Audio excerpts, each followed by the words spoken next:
All right, well, let's kick this off. Sure. Welcome, everybody, to another edition of the Spread Effect Show. Today, I'm with Brent Csutoras. You probably know him if you've been in the industry for any amount of time. Featured blogger, search engine journal, and many other places. He's a frequent speaker, social media strategist, SEO, all that stuff rolled into one. Currently, his list of things includes being the founder of Alpha Brand Media, Kyrie Media, and also is the founder slash CMO of Pixel Road Designs. Is that good enough, Brent? Sure. Yeah. Co-founder on a couple of them on Sure. Alpha Brand Media and on Pixel Road, but yeah, pretty involved in all three, Okay, cool. actually. And Kyrie is a pretty new one actually. That's only been like a year and a half, kind of back out on your own, if I'm not mistaken. Yeah, when I did the merging with the other company a couple years back, I had to give up Brent Csutoras Inc., which was my company at the time, and I had some side projects. And my son's middle name is Kyrie. Oh, nice. So I was just like, I need a company quick, and so I just registered Kyrie Media. And then once I got separated and kind of left the merging, the other company, and went back to doing my thing again, it seemed like why not? It worked for me, and it had more meaning than something else I would make up. So I just decided to keep it. I like it. I like it.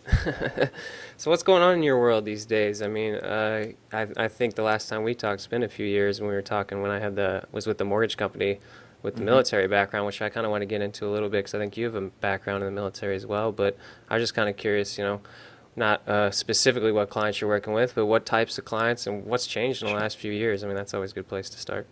I mean, I think the biggest thing is that when I got into social, it was really, about link building. It was about exposure grabbing, right? We learned Yeah. really quickly. I accidentally got into social, hit the front page of Dig accidentally, broke all the rules, kind of self-promotional, but I just had a story that was good enough to hit. Got Mm-hmm. like 10,000 links in like 4 days, crushed my server, and had a PR6 on a brand new site.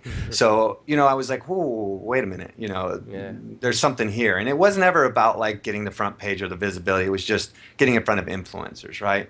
Uh-huh. And that's progressed a lot and it's gone a long way. But, about 3 or 4 years ago, I saw a shift in just how we deal with technology, but more in how we adapt to acceptance. My parents wouldn't put pictures on Flickr back in the Mm. day because they didn't want somebody to creepo to be looking at it. You wouldn't let people have your email address. Now people get announcements on their cell phone every day. Hey, we're going to track everything you do. Is that cool? Sure, Yeah. no problem. Hey, Facebook's going to sell all your data for like the fourth time. Are you cool with that? Sure, no problem. Like people just went from like really paranoid to I don't give a shit really quickly. Yeah. And we saw that transition of technology, smartphones and tablets just bring the world online. And so what I really kind of figured out was we had been living in a small silo in online marketing. And that silo was focused on people who were very tech savvy, who, were advanced. And so all of the buying strategies, all the ways that we would set up websites, all the ways that we would market was to a very targeted, specific type of audience. It Mm-hmm. might not be targeted in the way that they're all interested in tech or they're all interested in animals or they're all interested in videos, but targeted in the fact that they're all advanced thinkers. They're all ahead of the game. And I felt that more of what the social standards, the way that the society really runs in the real world, was going to transition online. And so I started focusing a lot on how to embrace that and how to use the social communities like you would use an off-world social community. How Mm-hmm. would you engage with them? How would you interact with them? And how would you participate so that you were doing the soft sell, so that you were building a reputation so that you didn't really have to sell anything. All you had to do was just suggest something. And Mm-hmm. those are the concepts of how we do it in the real world. So I wanted to really apply that online. So over the years, I've gotten a lot more into the bigger picture of the strategy. And so instead of just let's take an article, throw it on the front page of, some social site, it's how do we come up with concepts, match it up with your PR, match it up with current events, create materials that would do well for you in general, use social to amplify it, but then figure out how we're going to, convert the people that come back from social, how we're going to use that to turn it into something else, and how to really look at social as the new marketplace, like the new mall. Mm-hmm. Why do people build stores and malls? It's because that's where people are, and where people are online right now is social. And so I'm really big about using social less as a band-aid solution, less as an SEO tactic, and Mm-hmm. more as understanding that this is the future marketplace for us, especially when we start going to cloud data and things become more about apps. Mm-hmm. Social signals really are more realistic to what people are really doing as far as recommendations.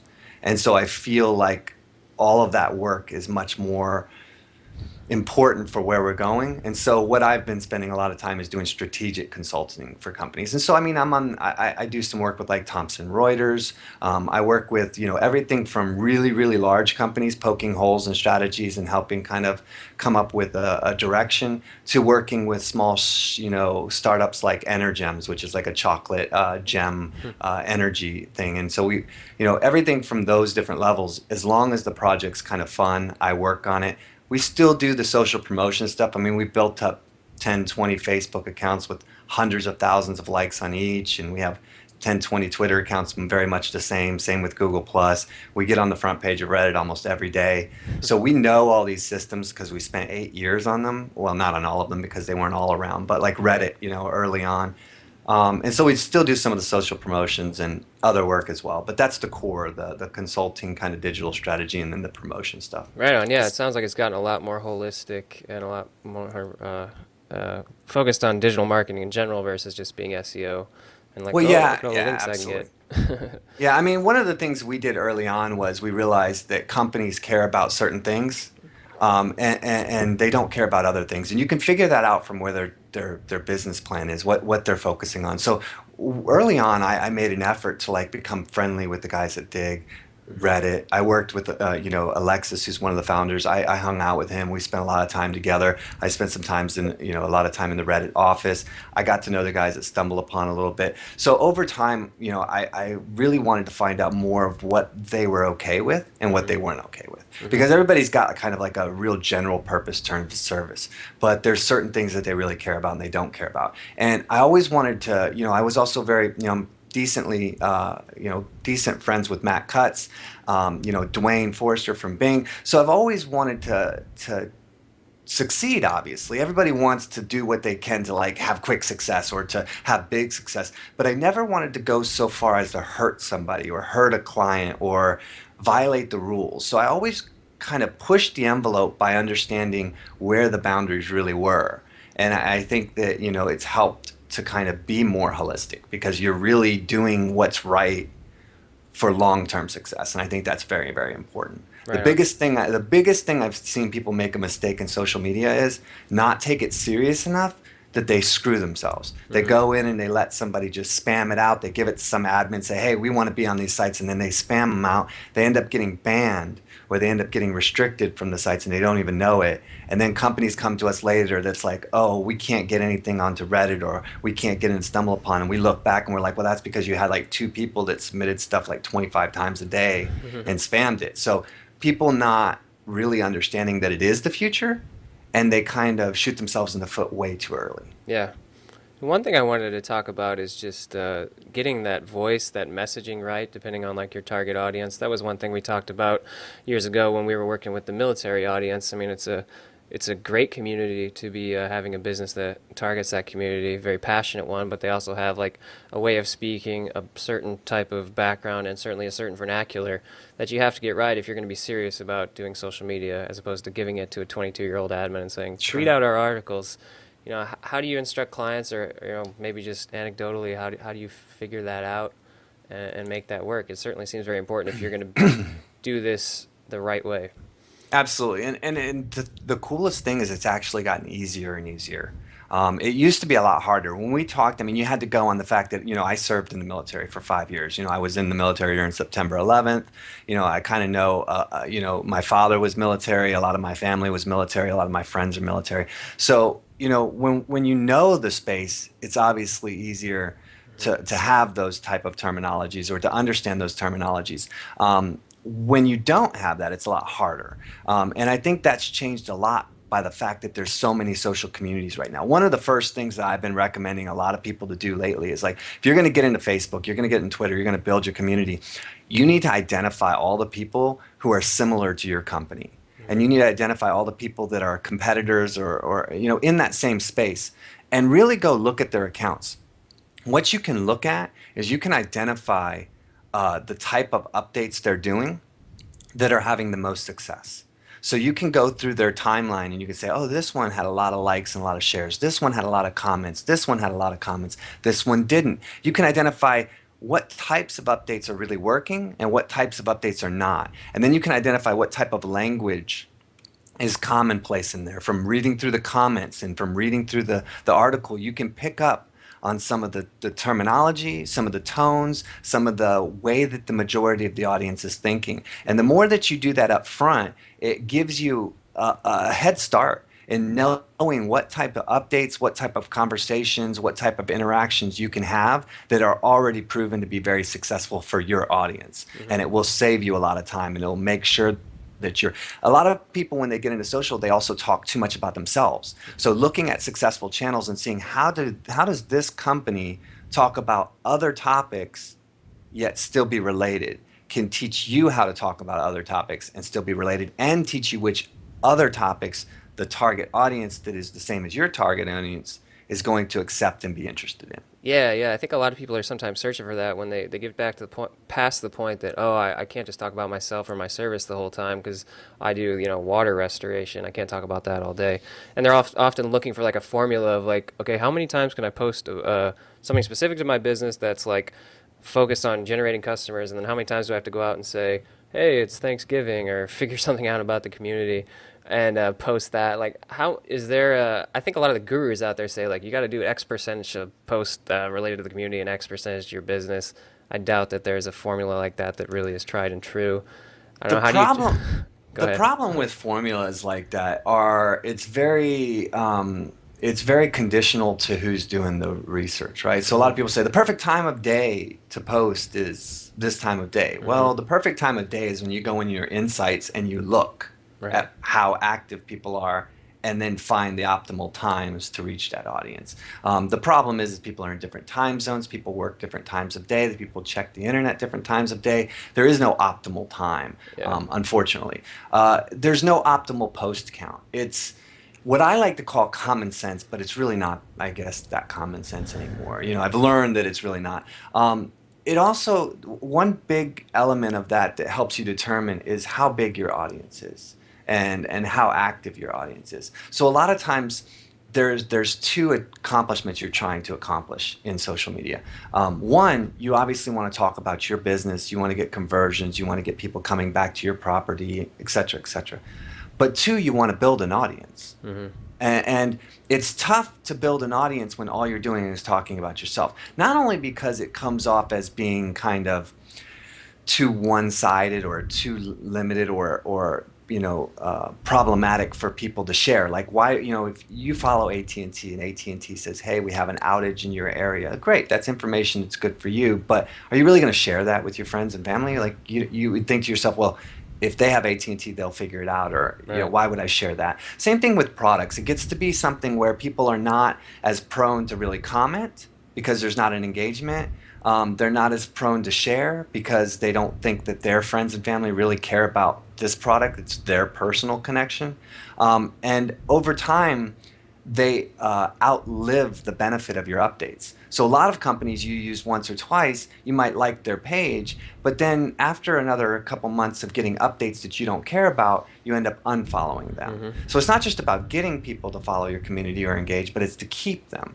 So the balance of we used to talk about this a lot in SEO with sites as well, is that you need to have a blog, you need to have some sort of continuous conversation that tells people, hey, I liked your company, but I'm going to stick around because you're continuing to provide me beneficial information. Hmm. And that allows you to then connect with them with offers, coupons, information that might be beneficial to them. But you really want to be careful that you're understanding when you're doing marketing language or you're doing updates about your company, that it's really impactful, that it has something of value, because you do want to limit the total number of updates that are self-promotional in general. And so the more impactful you can make those, doing them when you have 500 follows might not be the best thing. You might wait until you have 5,000. So Hmm. when people come and look at your page and they determine if they're going to like it, they'll also look at that thread. Hmm. So having a balance really comes down to looking at your timeline and saying, if I was somebody who was not a part of this company and I landed on this page, I'm already here because I have some interest or I have some knowledge of the company. If I look at all the updates, does this look like the type of updates that I would want in my timeline, in my feed?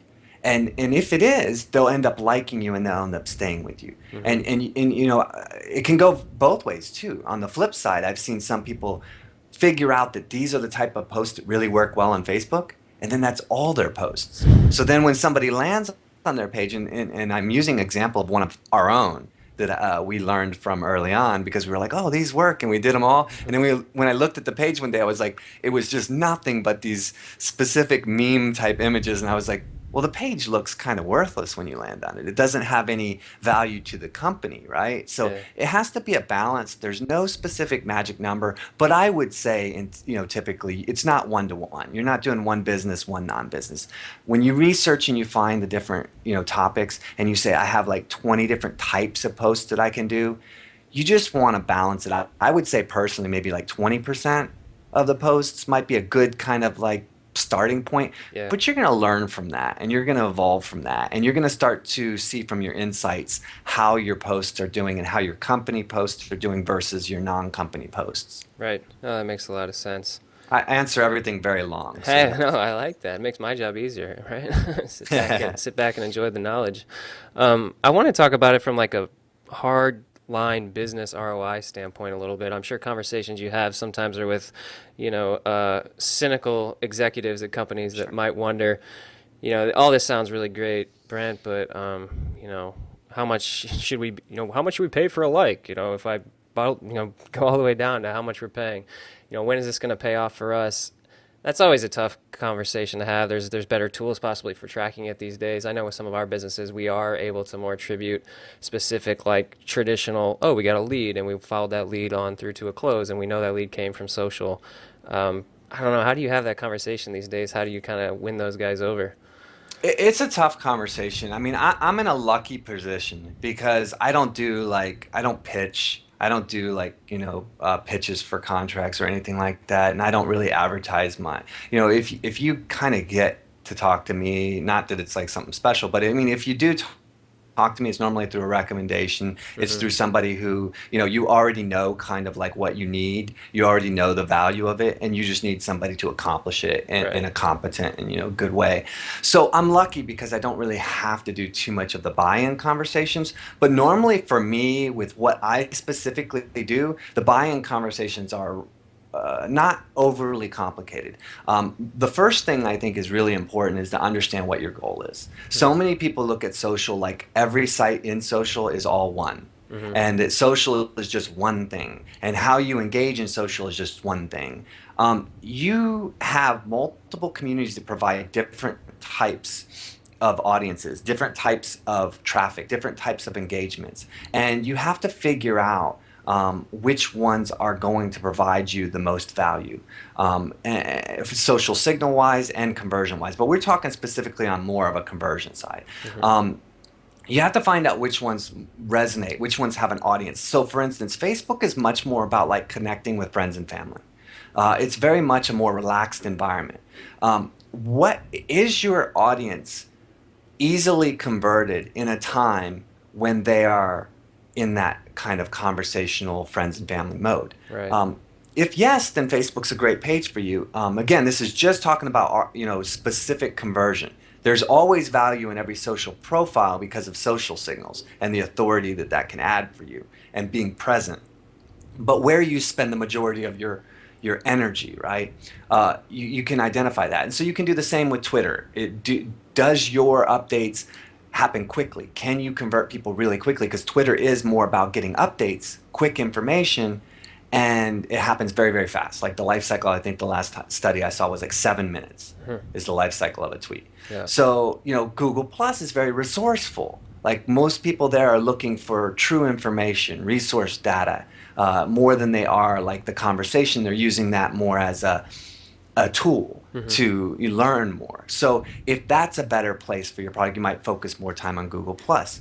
Um, when you go into it as well, it's about understanding what you're trying to accomplish. Are you trying to get conversions? Are you trying to get traffic? Are you trying to get branding? Are you trying to get more, visibility on a contest or something like that? When you go into social, there's multitude of level of return.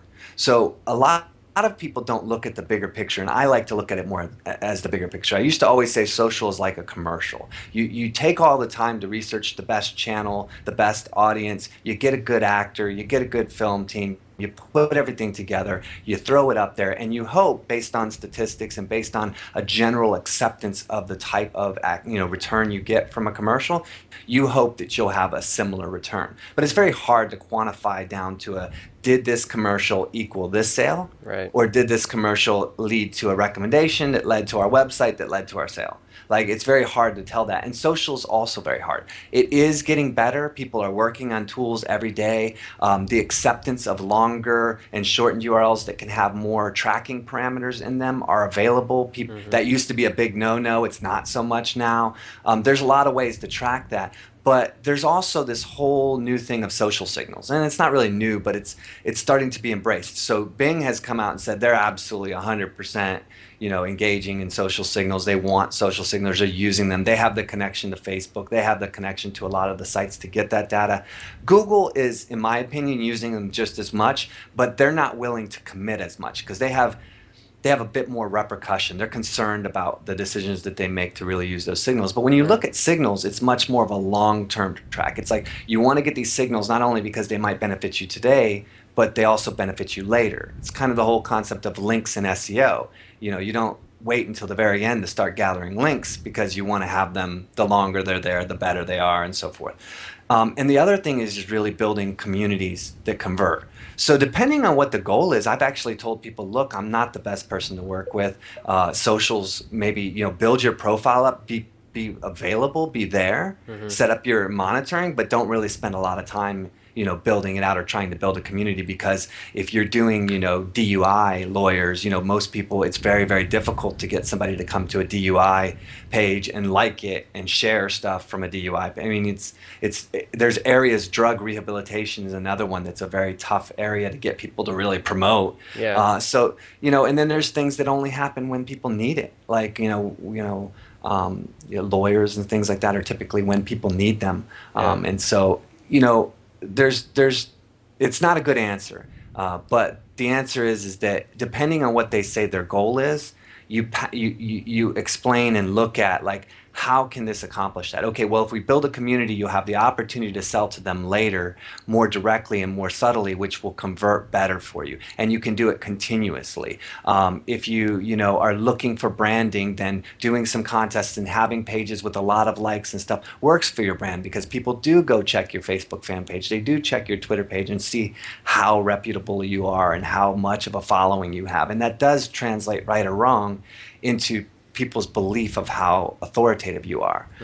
So there are a lot of those things, but the one that scares me the most is when people are like, I want to spend, $1,000 on this campaign, and I want to make $10,000. Right. And I'm like, so does everybody else, right? It's like, I love that environment, but I'm like, look, there still are things like AdWords. There's social ads where you can control some of your spend in social communities, and you can really quantify, I spent X amount, I made X amount.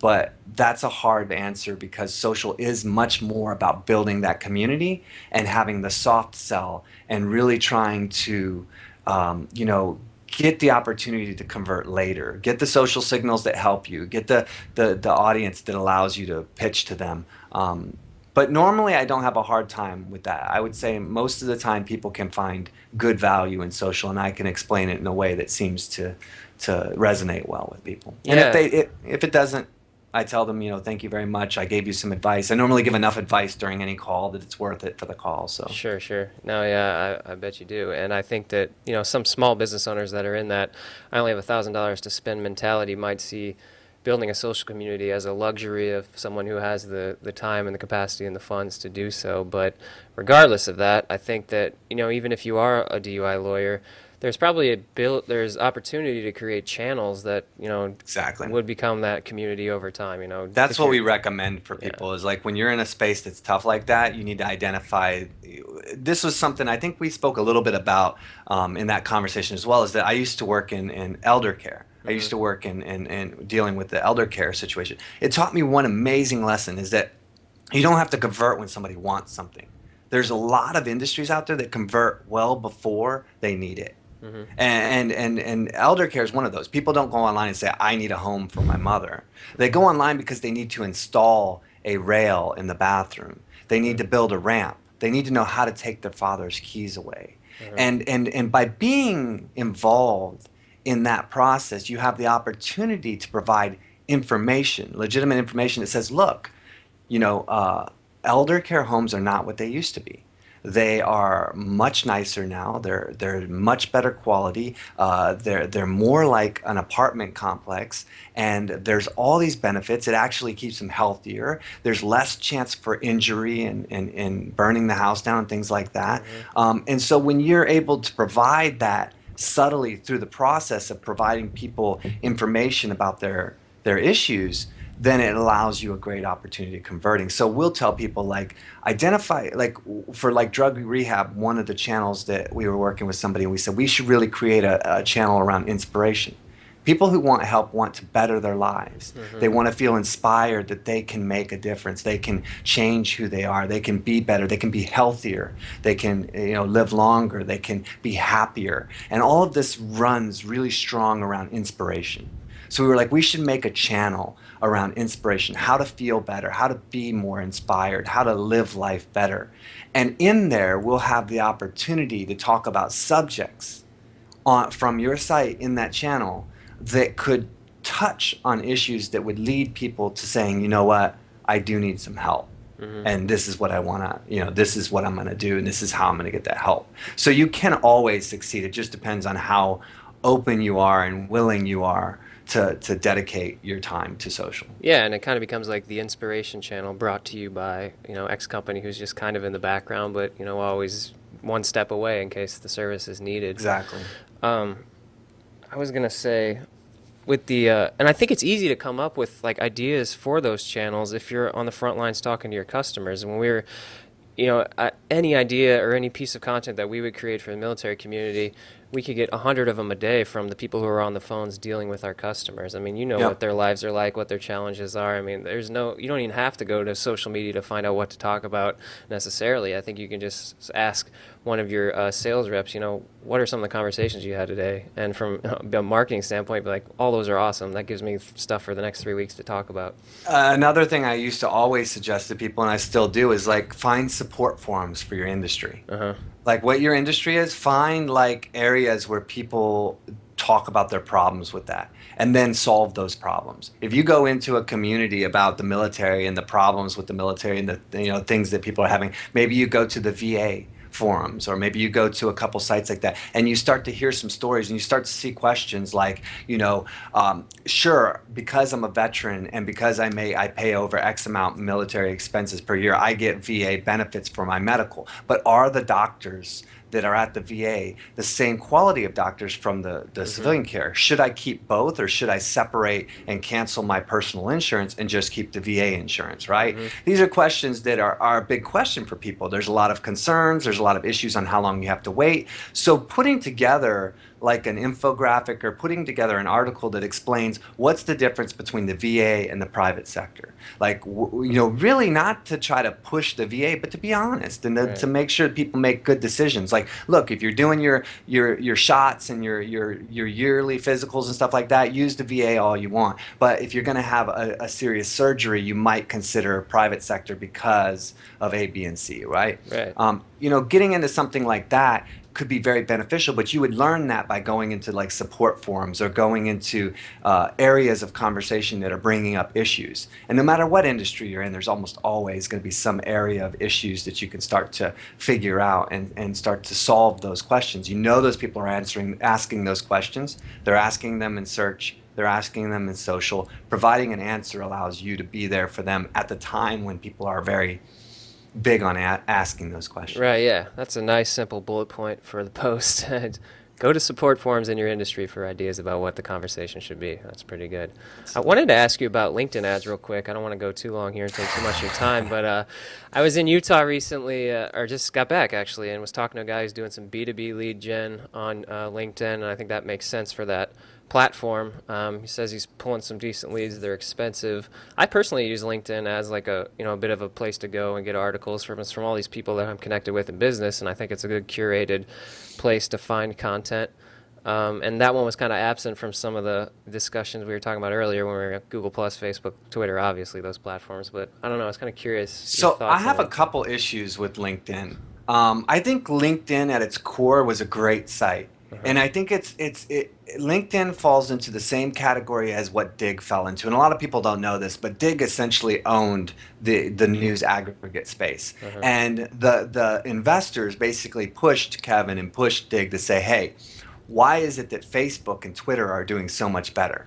Well, it's a different type of model, Mm-hmm. but they wanted the numbers that Twitter and Facebook had. And so there was this push to start integrating Facebook and integrating Twitter and doing things and having signals and being able to interact back and forth. And I personally believe it was a big downfall because instead of looking at being the number one in what they were doing, they wanted to jump into a different game, and they caused themselves to ruin what they had, and everybody went over to Reddit, and now Reddit dominates that space, and Reddit has no interest in changing that, right? Right. I think LinkedIn did a great job of saying you can only connect to people if you know their email. You can only connect to people if they're both from the same company. There was real legitimate profiles on there. When you went there and you saw somebody had 300 plus contacts, it was like, that's legit. Mm-hmm. Now, I don't believe any of that stuff. Anybody and everybody can go through page upon page of secondary and third connections and just add this person, add this person, add this person, add this person. Most people accept anybody that's in a relative industry, Yep. so most of the recommendations are in a relative industry. We went to test LinkedIn just to see what we could do as a social channel. So we built accounts that had over 20, 30,000 connections easy. Like we built big accounts. We messaged people, we talked to them, we interacted with people, and we had some of the lowest engagement we had ever seen. Everybody was there to speak. Nobody was there to listen. Nobody was checking their messages. Nobody was responding to anything. We didn't have any success from wanting to just kind of be conversational, treat it like a Facebook, treat it like a Twitter or something. We found very little value. Now, with the ads are like $10, $15 a click. Mm-hmm. They're not cheap, and we ran a lot of free coupons from them, and it was almost disgusting. It was like, there is no way in the world I would be comfortable putting money in LinkedIn ads for that. Now, where you make a good distinction is, and again, they like made their whole recommend people for their skills. My highest recommendation is for SEO. I haven't done SEO in 7 years. Like there's, I'm on there for PPC. I know PPC enough, I play Right. with it, I work with it, but I've never spoken, never done anything on PPC. So people, they just show you that 4 things annoyingly at the top of your profile, and it's endorse them all, get them off, Right. whatever, endorse, whatever. People just do that like crazy. So those whole things mean nothing. So you can't trust any of that. Then they made their today, social, Uh-huh. newspaper.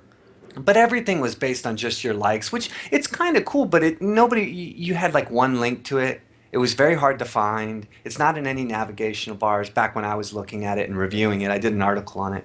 And all the stuff was like 24 hours old. So it was like, it wasn't even like really current. Now that could have changed by now, but the difference is when you talk about B2B. If you're looking for an employee and Mm-hmm. you want to get an employee, I have heard Shoe Money did a great story, an article about how he was looking for people and found great employees on LinkedIn right away. I mean, it was just like, when you want to look for an employee, LinkedIn is a great place to run ads and a great place to get that. I've heard stories about B2B that it can work really well because it's not about the popularity of people, it's about the industry they're in. Mm-hmm. And so you can get that, and I've heard that performs really well.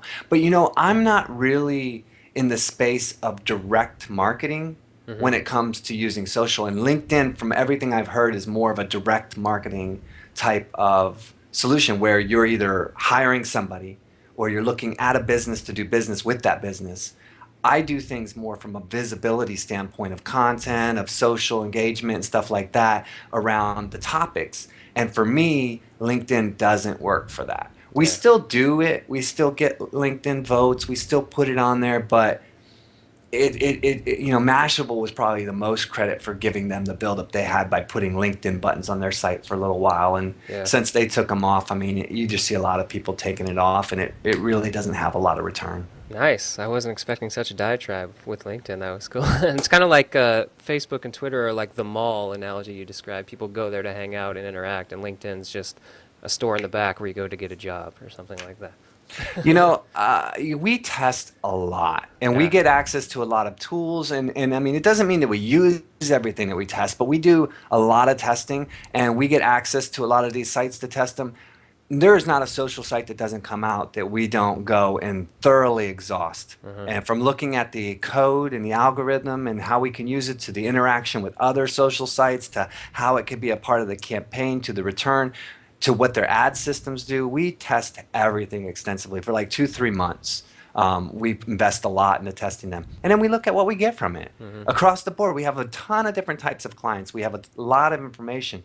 And we're able to determine where we want to spend our time. And LinkedIn does not fit in our list as where to spend time. It's the same thing as Delicious. When Delicious decided to change themselves 100 times a week and relaunch their site every other week, we saw just a total die of the site. Like there was nothing back from that. Another interesting thing that I've been asking about people lately is like, have you heard anybody mention Pinterest in a long time? It's kind of like you couldn't stop hearing it every other minute, and every Yeah. time I actually have not if it's not for work, Uh-huh. I have not gone on Pinterest personally in 2 months because every time I open up Pinterest, I see the same pictures. I see a cocktail. I see some, exercise pose. I see some little candle, and I'm like, oh, okay. Right. Yeah, seen that one 350,000 times. It's just the same images being rotated over and over and over again. And the searches have never been really good. They don't incorporate all it's like their own little algorithm, so all the searches are old. I can't, do an advanced search and say I want to see stuff that's, 24 hours old. There's just so many limitations that I Right. can't use it personally, and it got boring really quick for me. We still have really big accounts, and we still participate in it because we have clients that actually have image-based products and that really works well for them. Uh-huh. And there's a lot of case studies out there of people seeing great conversions for it, but it definitely, I think, is more of people who have an image-based product. We have a Right. shoe site that we run, and the people will, if they Pinterest a shoe from the image from the article, we will get a lot of conversions from Pinterest on that shoe. So brand products and brand elements seem to do really well on Pinterest, but content does not seem to do very as well. Hmm. As far as an article, or something, it has to be very visually based. When you mentioned building these accounts or having these accounts that, have a lot of connections on LinkedIn, on Pinterest, or wherever, are they usually client focused when you're going in there? Or are you creating something generic just to test it out and like, I'm going to create, a persona or something and see how I can play around on Pinterest as a Now, test, and then you go back and apply that to client stuff sure. later? Now, people don't know this about certain accounts. Like, for instance, Twitter, you can change the name Uh-huh. of a Twitter account. It doesn't inform anybody. They don't know anything. It's just all of a sudden there's a Twitter account change. And most people follow a lot of accounts. So it's not a big surprise. Yeah. Early on in Twitter, I did some stuff that was a little questionable, right? So I made AP News. I created AP's Twitter account, and they didn't have a Twitter account. I also created Yahoo News account. And I was using their feed and just auto updating updates from AP right when they would come out, and the account blew up, right? It got to like 30-some thousand followers really, really quick. And this was early, so it was like a top account. And I found out, I got messaged from somebody who knew the CEO, and they said, "Oh, the CEO doesn't want to acknowledge that that you guys have an account, but I see this, you're doing a great job, yada yada." And I was like, "Oh crap."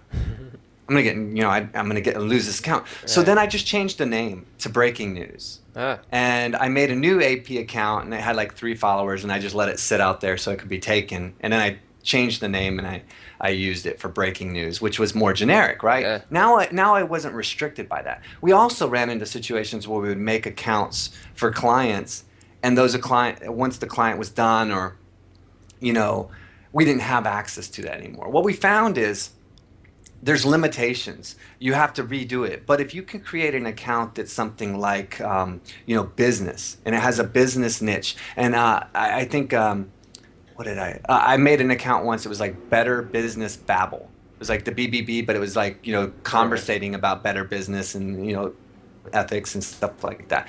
And what that allows you to do is it allows you to talk about a lot for one client, but then it allows you to talk about something for another client and Uh-huh. another client and yourself. And if all those clients leave, you still have a channel that effectively works. Again, what this is more along the lines of when we're promoting. We do a lot of taking somebody's client content and then getting it very visible across social. So Right. then we can fit it. So our Facebook accounts are like, Did You Know? We have the Did You Know account, which is like 350,000. We have like Today I Learned, which is Uh-huh. growing very, very fast and over 50,000. We have Stunning Facts, things you didn't know but you should know. Do it yourself life hacks. We have a lot of like really general but very popular channels because it allows us to take one stat from a client's article and say, did you know that A, B, and C, and Right. it makes it legit, right? So we try to build more general so that we can continue to grow very, very large over time and then reference those accounts as we need. So we'll make like 20 or 30 accounts. We'll rotate through like a focus, like 3 per month, and kind of constantly build them so that they're all getting bigger and bigger. And then when we have a campaign, we pick which accounts best suit that campaign to then promote with. Mm-hmm. So it keeps us, we're doing everything right. We're not breaking any rules. It's all high quality. We don't do any paid building. We don't use any of the ads to kind of build them up. They're all natural, a lot of interaction, and it turns out to be a win-win across the board. Do you And we view can all those? Do you view those as an asset that could be absolutely. sold, possibly? I have Yeah. before. You're not supposed to. Right. So it makes it a weird thing because you can't go out and say, "Hey, does anybody want to buy this?" Yeah. Right. But I have people approach me all the time through different channels that I have. Will say, "Hey, I have a page I want to sell Right. on Facebook. It's got 200,000 likes. They're all legit. Yeah. This is what I want. Are you interested?" And there definitely is an opportunity for that, but you have to. It's more just direct. You can't go and put it on eBay and say I'm selling this account, or Right. do something like that. But I think that you can absolutely do that. I think that you can create accounts as long as they're quality and you can sell them without question. And I don't see a problem with that. Nice. Some of the companies don't like that, but whatever. No, I like that. That was some of the most interesting stuff I think we've talked about there. That's really cool. Um, well, thanks, man. I don't want to take too much more of your time. I really enjoyed that a lot. Social is something that I don't get to talk about as much or think about, and I think it'd be really cool for our audience as well because it's someone who knows this just about better than anybody for kind of our SEO focused audience here. So thank you, man. Absolutely, it's my pleasure. All right, cool. You going to PubCon this next I month? Or you am doing a panel on PubCon, so I will Nice. be in PubCon All right. Well, we've for got a sure. booth, so stop by and I'll give you a Yeah, T-shirt and we can catch up. absolutely. It would be All right. great. See you later, Brent. All right, Thanks, bud, I'll man. talk to you soon. Bye. Thanks.